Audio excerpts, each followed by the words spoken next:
नमस्कार, मैं हूं आपके साथ प्रदीप आजाद। राजस्थान में लगता है एसीबी और घूसखोर अधिकारी और कर्मचारियों के बीच चूहे और बिल्ली का खेल लगातार जारी है। दरअसल पहले अक्सर सवाल ये उठते थे कि भ्रष्टाचार निरोधक ब्यूरो केवल छोटे कर्मचारियों पर ही शिकंजा कसती है और बड़ी मछलियों पर वो हाथ नहीं डालती। लेकिन पिछले कुछ दौर में जो तस्वीरें निकल कर आई, उसके बाद पूरा माहौल बदल गया और राजस्थान में सामने आ गए आईएएस, आईपीएस, आरएएस, तमाम बड़े अधिकारी। यहां एसीबी इस मामले में कतई पीछे नहीं हटी कि फला व्यक्ति फला घूसखोर आईएएस है, आईपीएस है। लेकिन यहां पर जैसे ही एसीबी को पुख्ता सबूत मिले, उन्होंने अपनी कार्रवाई को अंजाम दे डाला और लगातार एसीबी की गिरफ्तारी की जो फहरिस्त तैयार हुई, उसमें काफ़ी नामी व्यक्ति, काफ़ी घूसखोर अधिकारी, जो नामी अधिकारी थे, वो लोग भी उनके चंगुल में आए। और इसी कड़ी में अब देखिए, कल एसीबी ने एक रेड कार्रवाई की और इस रेड कार्रवाई में राजस्थान तकनीकी विश्वविद्यालय कोटा के कुलपति प्रोफेसर आर.ए. गुप्ता को गिरफ्तार कर लिया गया। 5 लाख रुपए की रिश्वत लेते हुए रंगे हाथों एसीबी ने उन्हें पकड़ा। तो जाहिर सी बात है, सवाल यहां पर जो उठते हैं कि केवल छोटे कर्मचारी नहीं, बल्कि जो भी बड़ी मछली है, वो तमाम मछलियां एसीबी के जाल में फंसती जा रही है। लेकिन लगता है एसीबी का डर आज भी, अभी भी किसी घूसखोर अधिकारी या कर्मचारी को कतई नहीं है, क्योंकि जिस तरीके से पिछले कुछ वक्त में एंटी करप्शन ब्यूरो ने जो कार्रवाइयां की, उसके बाद रिश्वतखोर अधिकारियों को डर लगना चाहिए, लेकिन यहां ऐसा नहीं। अब इसकी वजह कई हो सकती है, उस पर भी हम अलग से चर्चा करेंगे।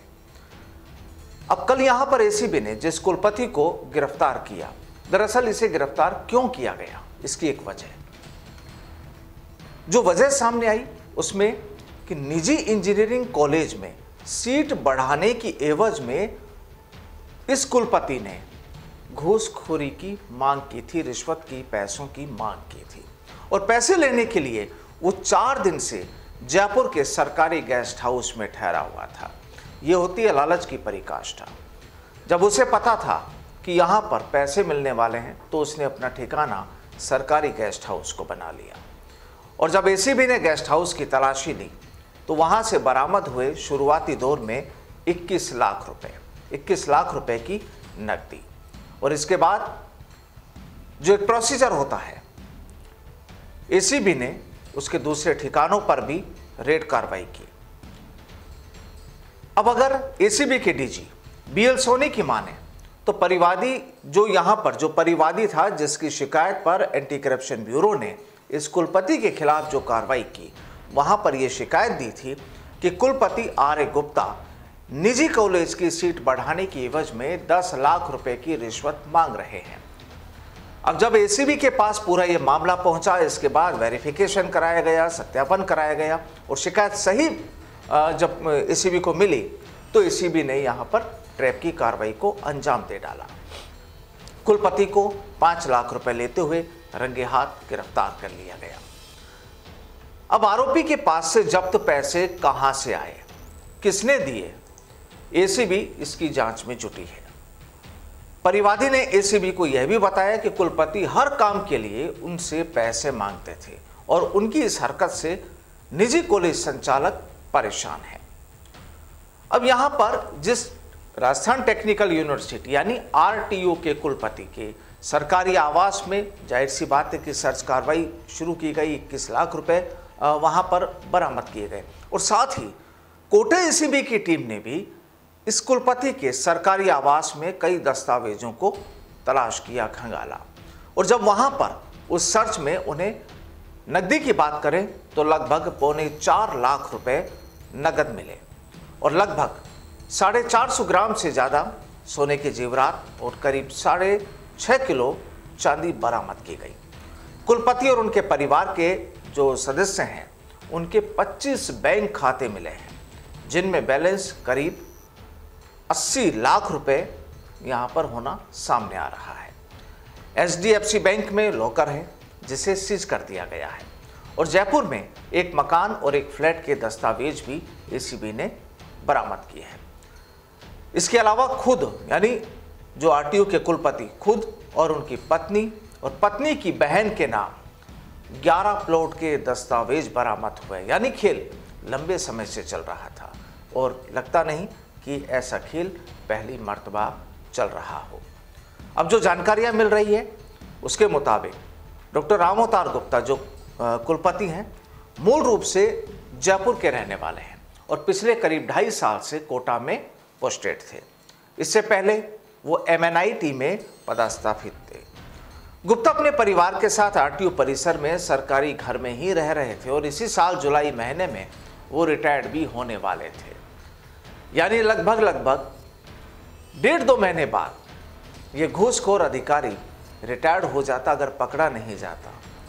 और इस दौरान जो और भी खेल चल रहे होते, जो परेशानियां लोगों के लिए खड़ी हो रही होती इनके मार्फत, वो वाकई कई सवाल यहाँ पर खड़े करती है। अब ये जो जानकारियाँ जो मिल रही हैं उसमें करीब 4 दिन पहले ये काम के सिलसिले में कोटा से बाहर गए थे और जयपुर SCB की टीम ने उन्हें रिश्वत लेते दबोच लिया।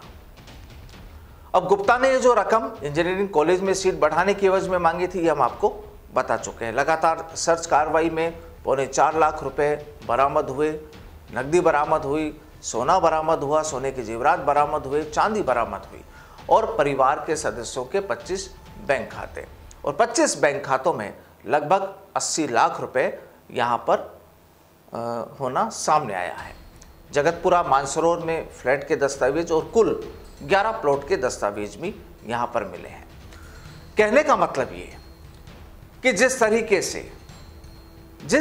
से यहाँ पर कुलपति का ये जो काला खेल चल रहा था उसके बाद चौंकना लाज भी है, क्योंकि कुलपति जैसी सीट पर बैठकर अगर कोई अधिकारी इस तरह की क्या घूसखोर का खेल खेलता है, निजी कॉलेजों में सीट बढ़ाने की बात को लेकर जो पैसों की जो वसूली जो चल रही है उस पर भी सोचना है कि खेल लंबे समय से कब से चल रहा था और क्या इनसे पहले जो दूसरे अधिकारी रहे क्या वहाँ भी ऐसा ही चल रहा था या केवल यहाँ कुलपति शामिल रहे या कुलपति की इस टीम में, इस घूसखोरी की टीम में क्या दूसरे कर्मचारी भी यहाँ पर शुमार रहे।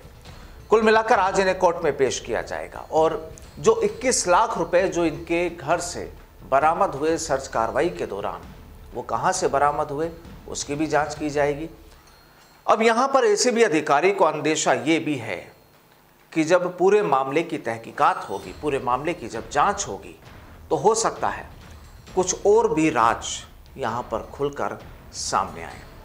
लेकिन बड़ा सवाल वापस वही उठता है कि जब लगातार इस तरह की ACB की कार्रवाइयाँ चल रही हैं, कभी कलेक्टर अरेस्ट होता है, कभी IPS अरेस्ट होता है, कभी RS, कभी RPS, अब कुलपति, कभी तहसीलदार, कौन सी ऐसी पोस्ट है जहां के लोग अभी तक ACB के जाल में नहीं फंसे हों। लेकिन सवाल यही कि आखिर इन घूसखोर अधिकारियों का आखिरी पड़ाव क्या होगा? क्या वही होगा कि पहले जेल जाएंगे, बाद में जमानत होगी, वापस फिर पोस्टेड हो जाएंगे और फिर चलेगा वापस घूसखोरी का खेल? दरअसल ये पब्लिक के सवाल हैं। नमस्कार।